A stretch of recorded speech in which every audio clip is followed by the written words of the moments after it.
I still remember the moment I pushed myself away from the kitchen chair, my heart pounding so hard it felt like it might burst.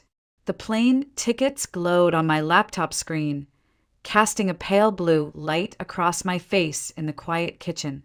A round trip to San Diego, 2 passengers, me and my 8-year-old son, Liam Harris. One click of the mouse echoed in my head like a declaration. It's over, Megan. 3 years of living in the shadows end today. 3 years ago, my husband, Andrew Harris, was declared dead in a bizarre accident during a business trip. There was no body, just a hastily written report and a death certificate handed to me with practiced sympathy. I still remember that day like a scar I can't erase, standing in this very kitchen, holding Liam while a trembling colleague said, "He's gone. I'm so sorry."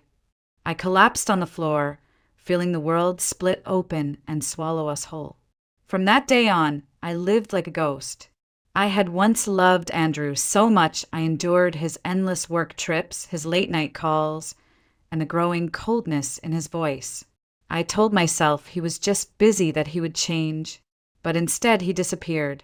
Suddenly, permanently, or at least that's what I thought. Since that day, I swore to live for Liam. I sold my wedding ring to pay part of our mortgage, took a full-time job at a local bank, and refused to let myself rest. Every spare minute was spent trying to fill the emptiness I saw in my son's eyes. Liam didn't ask about his dad much, but every time he did, it was like a blade twisting inside me. Today, when I bought those tickets to San Diego, I wasn't just buying a vacation. I was buying a promise to myself, to move forward, to smile again, to teach my son that life isn't only about loss. I closed the laptop, leaned back in my chair, and exhaled. Liam ran in from the living room with a wide grin the moment he heard we were going to the beach. He wrapped his arms around me and whispered, "You're going to be happier there, right, Mom?" I didn't know how to answer. Maybe yes, maybe no. But I knew one thing for sure. This was the beginning of something new for us. There was a time when my life felt like something out of a glossy magazine spread. Andrew Harris wasn't just handsome. He had that kind of effortless charm that made people lean in when he spoke, and that quick wit that made me laugh even on the worst days. I met him when I was 25, a junior loan officer at the bank, still figuring out who I was. He walked in with that confident stride, looking like he owned the room, asking questions about mortgage packages as if he already knew all the answers. By the end of that meeting, I was smitten, and he knew it. We married a year later. At first, it was the kind of marriage people envy: weekend hikes in the Rockies, wine nights under the stars, spontaneous road trips just because we could. Andrew had recently moved into financial brokerage and quickly became one of the rising stars in his firm. I felt proud standing next to him at office parties, his arm draped over my shoulder like we were building something unshakable. And then Liam came along. My sweet boy, our miracle. I thought Andrew would settle down, trade late-night work calls for bedtime stories, choose family dinners over client dinners. Instead, it went the other way. He became even busier, traveling to meet investors and close deals in places I'd never even heard of. There were months when Liam barely saw his dad except in passing, Andrew kissing his forehead at 6 a.m, and me pretending not to hear the front door close at midnight. I tried to talk to him about it, at first gently, then desperately. "Andrew, you're missing his childhood," I said one night, standing in the kitchen with tears I refused to let fall. He wrapped an arm around me, kissed my hair, and promised it was just for a season, that all his long hours were to build us a secure future. I wanted to believe him. God help me, I did believe him, until the day he simply didn't come home. At first, I thought it was just another trip he'd forgotten to mention. Then his phone went straight to voicemail. For 3 days I told Liam, "Daddy's busy, honey, he'll be home soon," even as dread curled in my stomach like a fist. On the 4th day, the call came. An accident. A snowmobile going through thin ice on a remote river in Idaho, swept away by a current so strong they said divers couldn't recover a body. I remember holding that phone, hearing the words, and feeling my knees give out. My little boy looked up at me with those wide brown eyes, confused as I sat on the kitchen floor, clutching the phone to my chest. I thought about all the missed birthdays, the silent dinners, the lonely nights, and hated myself for still loving him even then. They issued a death certificate a week later, a neatly printed piece of paper, legally binding, sealing my life into a chapter one hadn't agreed to end. I buried an empty urn because there was no body to bury, no closure, just silence. And in that silence, I built walls around my heart, so high that even Liam noticed. "Mommy, why don't you smile anymore?" he asked one night. I smiled anyway, because what else could I do? For 3 years, I convinced myself I was healing, that I was strong. But grief has a way of sticking like glue. You can scrub and scrape, but it clings to your soul. That's why this trip to San Diego wasn't just about beaches and sunshine. It was about breathing again, even if just for a week. I had no idea how quickly those walls I'd built were about to crack. 3 years had a way of changing everything and nothing at all. I learned to wake up without expecting Andrew's voice in the kitchen. I learned to pay bills, fix leaky faucets, and show up at every one of Liam's soccer games without anyone else in the stands for us. I became the woman who smiled politely when people offered condolences, who waved off concerned questions from coworkers, who convinced herself she was fine, even when I wasn't. Denver became quieter in those 3 years. Our friends slowly stopped calling, not out of cruelty, just because life moves on. Mine felt frozen, like winter refusing to thaw. I poured myself into work at the bank, built a routine that left little room for feelings, and clung to Liam like a lifeline. He became my reason for everything. If I felt too tired to get out of bed, I reminded myself, he needs breakfast, he needs school, he needs you to be strong. Liam grew fast, too fast. One day I was teaching him how to tie his shoes, and the next he was telling me which superhero movies I just had to see. And lately, the questions about his dad had started again, quiet ones whispered at bedtime when he thought I couldn't hear the sadness under his voice. "Mom, do you think Daddy can see me? Or, when I grow up, will I remember what he looked like?"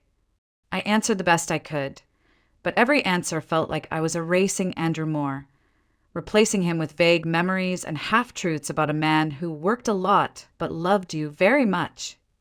The truth was, I hadn't processed any of it. I'd put my grief on a shelf like an old book I didn't want to open. But there are only so many times you can walk past that shelf before the weight starts to crack it. One evening, after putting Liam to bed, I found myself scrolling through vacation packages online. I hadn't been anywhere in years, not since before Andrew's death. At first, it felt wrong, like I was betraying something sacred. But then I looked at Liam's closed bedroom door and thought, he deserves happy memories too. That's how I ended up with 2 tickets to San Diego, 1 hotel room near the beach, and a week blocked off on my work calendar. It felt reckless, like jumping into a cold lake, but also strangely freeing. This wasn't just about sunshine and ocean views. It was about telling myself I was still allowed to live.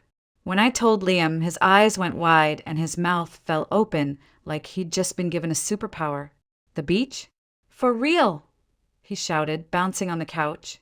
He wrapped his arms around me so tightly I could barely breathe, whispering, "You're gonna smile more there, right, Mom?" That simple question lodged in my chest like a pebble you can't swallow. I kissed the top of his head and said, "I'll try, honey. I'll really try." That night, I stood by the window, looking out at the city lights of Denver, thinking about how different my life had become. I used to dream about exotic vacations with Andrew, clinking champagne glasses on some European balcony. Now, just booking a simple trip to California felt like climbing Everest. But as I packed Liam's favorite swim trunks and sunscreen, a thought crossed my mind I hadn't felt in years. Maybe, just maybe, this is the start of something better. I had no idea then how right and how wrong that thought would be. The morning of our flight, Liam was bouncing through the house like it was Christmas. He dragged his little rolling suitcase behind him, the wheels clattering on the hardwood as he shouted, "San Diego, here we come!" His joy was contagious. For the first time in years, I felt that flutter of excitement I thought I'd buried with Andrew's death certificate. The airport was its usual chaos. People rushing past with coffee cups, security lines snaking forever, the dull hum of tired travelers trying to make their connections. Liam held my hand the entire time, his tiny fingers gripping mine with a mix of excitement and nervousness. We boarded our flight, and as we found our seats, he pressed his face to the window and whispered, "We're really going, Mom. We're really doing this." The flight was full but calm. People settled in, pulling out headphones, books, or neck pillows. I tried to relax, telling myself this trip was about letting go of the past, about new memories. But then I noticed Liam staring down the aisle, his little brow furrowing in confusion. "Mom," he whispered, tugging at my sleeve. "Is that Dad?" My heart stopped. I turned my head slowly, afraid of what I'd see. A man, maybe 2 rows ahead, sat sideways in his seat, talking to a young blonde woman beside him. He wore a wide-brimmed hat that shadowed most of his face and a pair of dark sunglasses. Something about the slope of his shoulders, the way his hands moved as he spoke, it was painfully familiar. I forced a shaky laugh. "Sweetie, no. You must be thinking of someone else." But then he shifted slightly, and my stomach turned to ice. There it was, that small scar under the jawline, barely noticeable unless you knew where to look. A scar I had kissed 100 times in another life. Liam whispered, "Mom, I'm serious. That's Dad." I couldn't breathe. For 3 years, I'd told myself Andrew was gone, that I had buried every shred of hope. And yet, here I was on a random flight to San Diego, staring at a man who looked exactly like my dead husband, alive and laughing with another woman. I gripped Liam's hand. "It's probably just someone who looks like him. Honey, people can look alike." But my voice trembled, betraying the lie. I turned back to the window, willing my pulse to slow, but every nerve in my body screamed to look again. As the flight took off, I kept stealing glances, memorizing every detail. The way he leaned in to listen to the woman, the casual way his fingers tapped on the armrest, exactly how Andrew used to when he was thinking. I told myself it wasn't possible. That grief was playing tricks on me. But deep down, a whisper echoed in my head. What if it really is him? For the rest of the flight, I sat frozen, my thoughts spiraling between shock and anger and something far more dangerous. Hope. When the wheels touched down and passengers started gathering their bags, I made a choice that surprised even me. I stayed seated, clutching Liam's backpack, waiting for the man to leave first, so I wouldn't have to see his face again. Or maybe because I was too afraid I would see it clearly. But Liam wasn't done. He turned to me, eyes wide, and said, "Mom," he looked right at me. He smiled. And just like that, my entire world tilted. San Diego greeted us with warm sunlight and the smell of salt in the air, a welcome change from Denver's dry chill. Liam was still buzzing from the flight, talking about how the ocean looked from the window, how big the waves must be, how he couldn't wait to build the biggest sandcastle ever. I smiled, trying to stay present, but my mind was stuck on that man from the plane. It had to be coincidence, I told myself again and again. People look alike all the time, but that scar, that posture, even the way his hand rested on the seat back, it was all too familiar. And Liam, kids don't imagine things like that, not with that level of certainty. By the time we checked into the hotel, I'd convinced myself to let it go. This trip was supposed to be about healing, not digging up ghosts. We had a balcony view of the ocean, and when Liam saw it, he gasped like someone had handed him a treasure chest.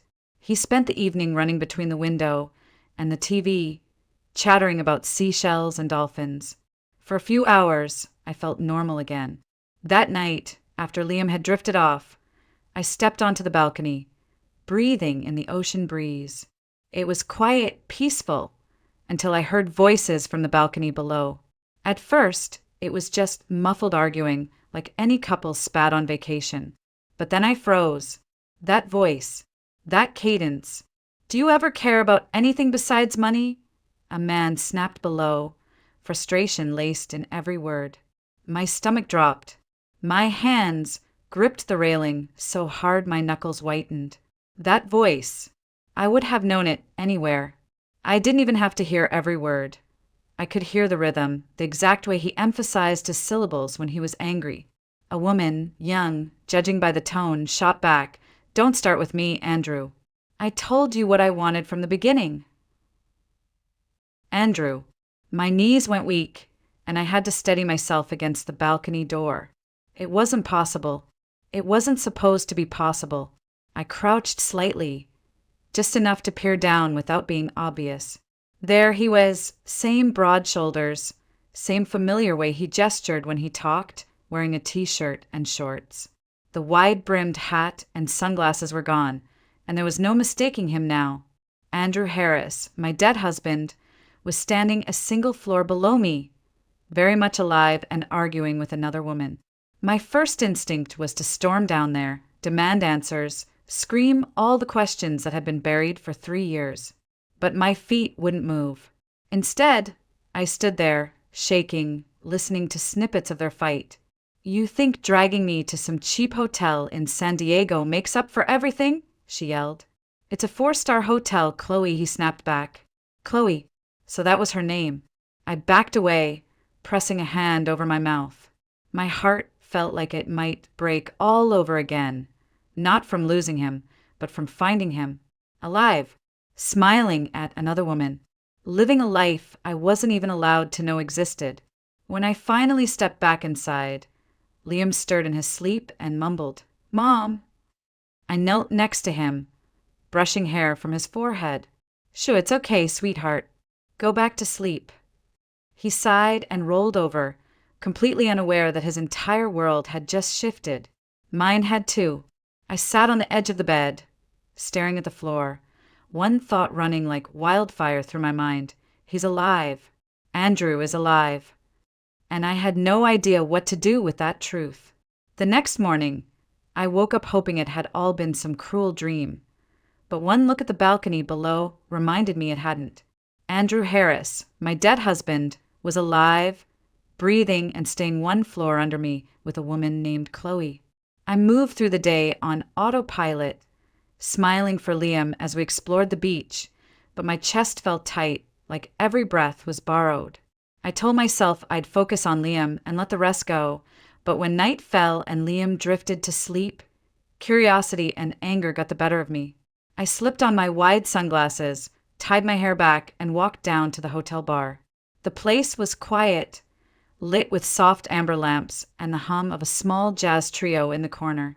And there he was, sitting alone at the bar, a drink in hand, looking tired and older but unmistakably Andrew. He didn't see me. He was too busy staring at the glass like it held all the answers he'd been chasing. My legs moved before I could think. I sat 2 seats away, trying to keep my voice low and casual. "Rough night." He looked up, startled, then gave me a weary half-smile. "You could say that." His voice, God, that voice, rolled over me like a wave. "Want to talk about it?" I asked, forcing my tone to sound like I was just making small talk with a stranger. Andrew shrugged. "Girlfriend drama. You know how it is." I pretended to laugh, even as my stomach churned. Girlfriend drama. This man had faked his death and left his wife and child behind, only to be arguing about hotel quality with someone new.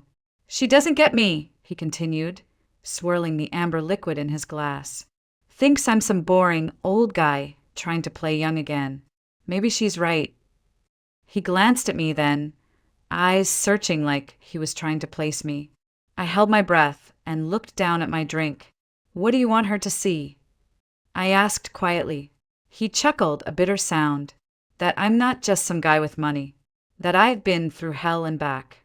That I'm trying to do better, but no one ever sees the big picture." He paused, then shook his head. "Forget it. You don't want to hear my sob story." "I'm a good listener," I said softly. Inside, my heart was pounding. Hell and back? He had no idea. He sighed, rubbing his forehead. 3 years ago, I lost everything. Thought I was done for. Had to start over from scratch. Leave people behind I didn't want to leave. But you can't explain that to everyone. Sometimes you just disappear. I gripped my glass, so hard I thought it might break. Disappear? That's what he called abandoning us. Disappearing? I wanted to scream, to tell him who I was, to drag him upstairs to see his son sleeping in blissful ignorance. But I didn't. I just sat there, nodding like a stranger while my world tilted. Andrew finished his drink and stood, giving me a polite nod. Thanks for listening. You're easier to talk to than most people I know. I managed a tight smile. Anytime.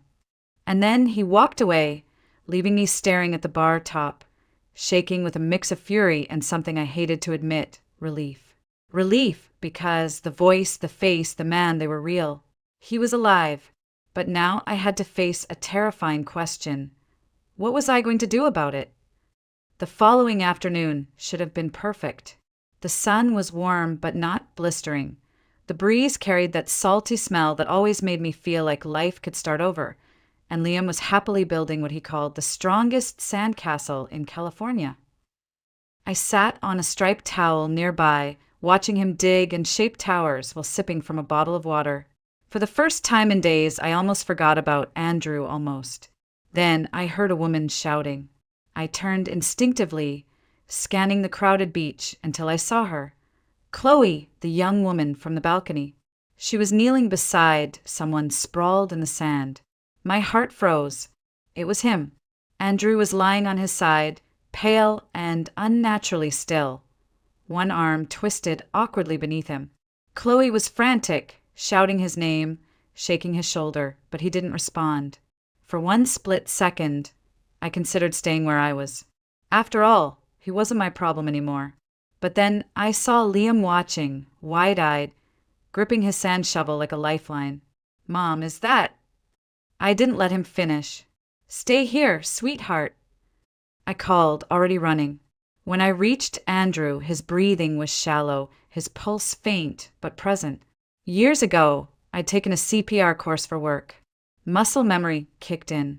I rolled him carefully onto his back, tilting his head to clear his airway. He's breathing, I said, more to myself than to Chloe, who was still sobbing. Probably heat stroke or dehydration. I shaded his face with my towel and barked, "Go! Get someone from the hotel or call 911." Chloe nodded and sprinted off. It was surreal, kneeling there on the sand, holding the wrist of the man who had faked his death and shattered my life. Part of me wanted to let go, to stand up and walk away. But I didn't, because even after everything, there was still this reflex inside me to save him. Andrew stirred, eyelids fluttering. He groaned, his voice low and disoriented. "Megan." I froze. He had recognized me. "Yes," I said quietly. "It's me." His eyes opened fully, confusion flooding his face as he focused on me. You're really here." "Alive, just like you," I said, my voice trembling with a sharp edge I hadn't planned. Chloe returned with a hotel staff member carrying a first aid kit. He knelt beside us, checking Andrew's vitals while I stepped back, wiping my sandy hands on my shorts. My pulse was still racing and not from running. The staff member helped Andrew sit up, offering him water and instructions to rest in the shade. Chloe hovered, glaring at me like I was some stranger intruding, which in her world I guess I was. Andrew's gaze stayed locked on me. "Megan, please, we need to talk." I stood, brushing sand from my legs, my expression neutral. "Not here. Tonight, 10 o'clock, the hotel bar." He nodded, still looking shaken, not just from the collapse, but from seeing me, very much alive and standing right in front of him after 3 years of believing he'd erase me from his life. I walked back to Liam, who had abandoned his castle and was staring at us with a frown. "Mom, is that really Dad?" he whispered. I crouched down, pulling him into a hug. "We'll talk about it, sweetheart. But for now, let's just head back inside." As we walked toward the hotel, my mind reeled. Tonight, I would finally hear the truth. And I wasn't sure which terrified me more, that he had a good reason for what he did, or that he didn't. The hotel bar was quieter than the night before. Just a handful of guests scattered around sipping cocktails and scrolling through their phones. I arrived early, needing a moment to settle my nerves. My hands wouldn't stop shaking, so I wrapped them around a glass of water and tried to breathe. At exactly 10 o'clock, Andrew walked in. No hat, no sunglasses, no way to hide. He looked older, lines etched around his mouth and eyes, a hint of gray in his hair, but still undeniably Andrew Harris. My husband. My dead husband. He approached cautiously, like I might bolt or slap him across the face. Honestly, I hadn't ruled out either. "Megan," he said softly, almost like a prayer. I didn't answer right away. I just stared at him, waiting. Finally, I said, "You have 2 minutes to tell me why I buried an empty urn and spent 3 years raising your son alone." He winced, rubbing his hands together like a man trying to wash off something that wouldn't come off. "I didn't mean for it to be like that," he said. "I had to disappear, Megan. I had no choice." "You had no choice but to fake your death? To let me tell a 5-year-old boy that his father was gone forever?" My voice cracked despite my best efforts to keep it steady. "Make me understand that, Andrew. Make me understand why I've been grieving someone who was alive this whole time." He swallowed hard, eyes flicking away.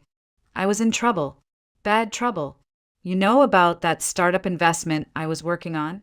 It wasn't just a business deal, Megan. I borrowed money from the wrong people. People who don't forgive mistakes. When the deal went south, they threatened me and you." I stared, unsure if I wanted to laugh or cry. "So instead of coming to me, you staged an accident and disappeared? You let me think you were dead because it was easier than telling me the truth." "It wasn't easier," he said quickly. "It was the hardest thing I've ever done. I thought if I stayed, you and Liam would be in danger. So I left. I cut ties, changed my name, paid back every cent I owed. I've spent the last 3 years trying to build a life where no one could hurt me or you again." My eyes burned, tears threatening to spill, but I refused to let them. "And Chloe? Is she part of this safe new life too?" He flinched, then nodded reluctantly. "I met her after. She doesn't know anything about my past." I sat back, crossing my arms. "You let me grieve you for 3 years, Andrew. You let Liam grow up thinking his dad was gone forever, and you were sipping cocktails by the ocean with someone else. Do you even understand what that did to us?" He looked down, shame radiating off him like heat. "I know I don't deserve forgiveness. I had to see you. I had to see Liam. I had to know if there was even a chance to make things right." The tears came then, but not for him, for me. For the years I spent clawing my way out of grief while he hid behind a new name and a new girlfriend. "You don't get to decide when to come back," I said quietly. "You don't get to walk in here and act like we can just pick up where we left off." Andrew reached out, but I pulled back. "Megan, please. Let me be a father again. Let me explain to Liam. I'm begging you." I stood, pushing my chair back slowly. "Tomorrow, 11 a.m. at the hotel cafe. You can see him, but after that, we'll see where this goes." And then I walked out, my legs trembling, but my spine straight. I finally had the truth, but it didn't feel like closure. It felt like the start of another storm I wasn't sure I could weather. The next morning, I woke up before the alarm, staring at the ceiling, wondering if I'd made a mistake agreeing to this. Letting Andrew see Liam felt like opening a door I had welded shut 3 years ago. What if it hurt Liam more than it helped? What if it reopened wounds we had finally learned to live with? Liam, however, woke up thrilled. He thought we were just going to breakfast. "Do they have pancakes, Mom? Please say they have pancakes," he said, tugging on his sneakers. I forced a smile. "They have pancakes, sweetheart. Don't worry." By the time we reached the hotel cafe, Andrew was already there, sitting at a corner table, nervously tapping his fingers. When Liam saw him, he froze, his face scrunched up like he was trying to solve a puzzle too big for him. "Mom," he whispered, "that's him. That's really him, isn't it?" I nodded slowly. "Yes, honey, that's your dad." Liam didn't run to him like in the movies. He walked carefully, eyes locked on Andrew, and stood across the table, staring. Andrew's eyes glistened as he knelt to meet him. "Hi, buddy," he said softly, his voice breaking. "It's me. It's Dad." Liam's lip trembled. "But you were gone. Mom said you." He stopped, choking on the words. Andrew's face crumpled. I know, and I'm so sorry. I made a big mistake. I thought I was protecting you and your mom, but I hurt you instead." For a moment, neither of them moved. Then, slowly, Liam stepped forward and wrapped his small arms around Andrew's neck. Andrew held him like he might never let go, his shoulders shaking. I looked away, blinking hard, because whatever my feelings for Andrew were, Liam had just gotten a piece of his heart back. They sat down, and Andrew ordered pancakes and orange juice for Liam, coffee for himself. The conversation was awkward at first. Liam asked about where Andrew had been, what he'd been doing, and Andrew gave vague but honest answers about traveling for work and fixing some big problems. I let him handle it, resisting the urge to correct or add details. At one point, Liam leaned in and whispered, "Did you miss me?" Andrew swallowed hard. More than anything in this world. That was all it took. Liam smiled, small at first, then wide, and started talking about school, soccer, and the sandcastle he'd built yesterday. Andrew listened like every word was gold, nodding, laughing at the right moments, his eyes drinking in every expression on our son's face. When breakfast ended, Liam tugged on Andrew's hand. "Can you come to the beach with us today? Please." Andrew looked at me, silently asking permission. I hesitated, but finally nodded. For a little while, the three of us walked down to the water, and for an hour, it almost felt normal. Andrew and Liam built sandcastles together, just like I had dreamed they would years ago, laughing when the tide took one of the towers. I watched them, my heart torn in two directions, grateful that Liam had this moment, but painfully aware of all the moments we had lost. When it was time to leave, Liam hugged Andrew again and said, "Can we see you tomorrow too?" Andrew glanced at me. "We'll see, buddy. One step at a time." On the way back to the hotel, Liam's voice was bright, excited. "Mom, maybe he can come home with us. Maybe we can be like before." I didn't answer right away, because I didn't know the answer. The door I had welded shut was wide open now, and what came through it might change everything for better or worse. That evening, after Liam fell asleep, I sat on the balcony staring out at the ocean. Waves rolled in steady and calm, so unlike the storm inside my chest. Seeing Andrew with Liam had been healing in a way I hadn't expected, but it also brought back a raw ache I'd worked so hard to bury. Andrew knocked on the balcony door softly.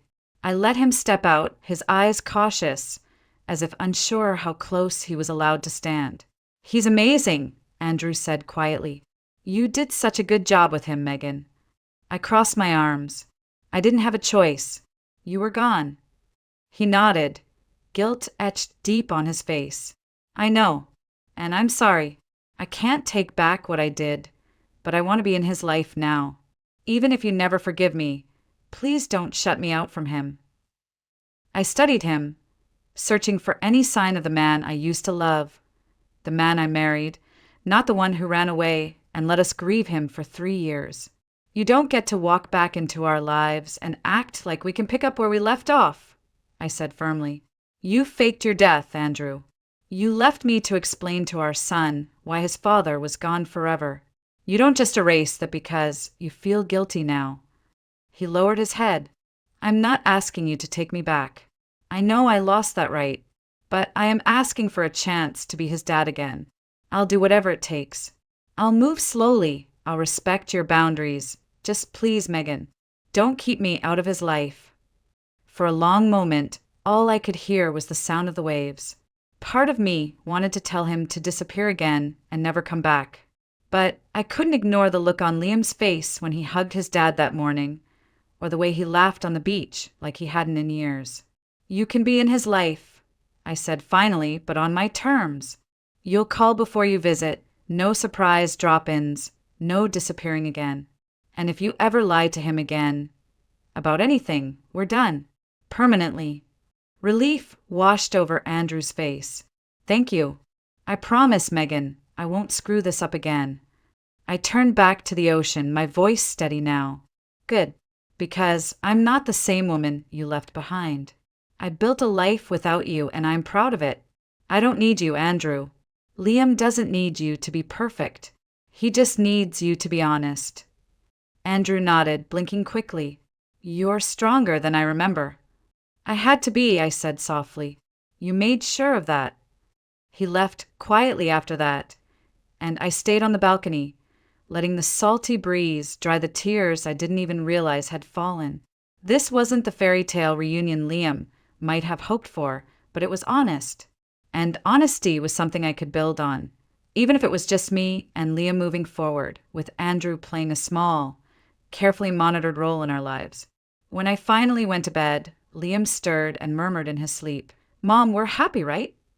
I brushed the hair from his forehead and whispered, Yes, sweetheart. We're happy and we're going to be okay. For the first time in 3 years, I believed it.